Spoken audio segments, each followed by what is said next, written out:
mga par, meron tayong liga ng basketball.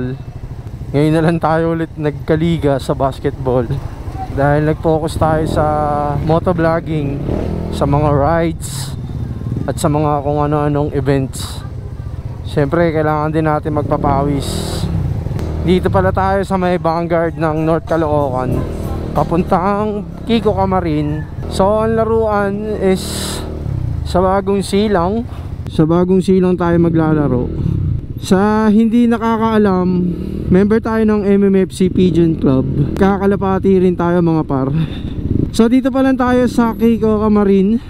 Grabe na ang traffic talaga dito mga par. Malayo-layo pa tayo, siguro mga 5 kilometers from here to Kiko to Bagong Silang. So ang team pala namin mga par is Pigeon Nation. Malalakas yan, malalakas lumipad. So kita-kits na lang tayo dun mga par sa Silang. Let's go. Parang nag-basketball na ako sa traffic Pero malapit na tayo mga par. Konti na lang at makakarating na tayo din sa court. Sakto lang yung dating natin mga par, dahil nagwa-warm up pa lang ang ating mga ka-teammate dito. At syempre hindi tayo papauli mga par, magwa-warm up din tayo dahil matagal-tagal tayong hindi nakakapaglaro ng basketball. Yan nga pala yung team ko mga par, yan yung Pigeon Nation. Kulang kami dito mga par dahil 6 lang na player kami sa Pigeon Nation. Pero kahit konti lang kami mga par, lalaban pa rin yung team namin. So yun na nga mga par, nag-umpisa na yung laro namin. Ito na, first quarter. Yan na mga par, panoorin nyo ang aming highlights sa basketball. Let's go!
At dito nagtatapos ang aming laro dahil kami nanalo dito sa NHPC. So congrats sa Pigeon Nation.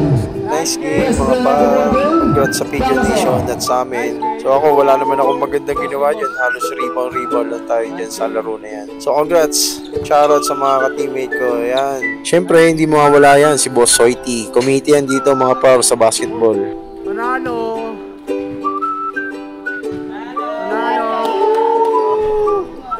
Panalo, 2-1. Big shoutout sa dalawang committee na yan. Solid. Ang ganda ng laban. NHPC versus Pigeon Nation. At syempre, hindi mawawala ang picture taking dahil panalo kami ang Team Pigeon Nation. Thank you so much. Bye!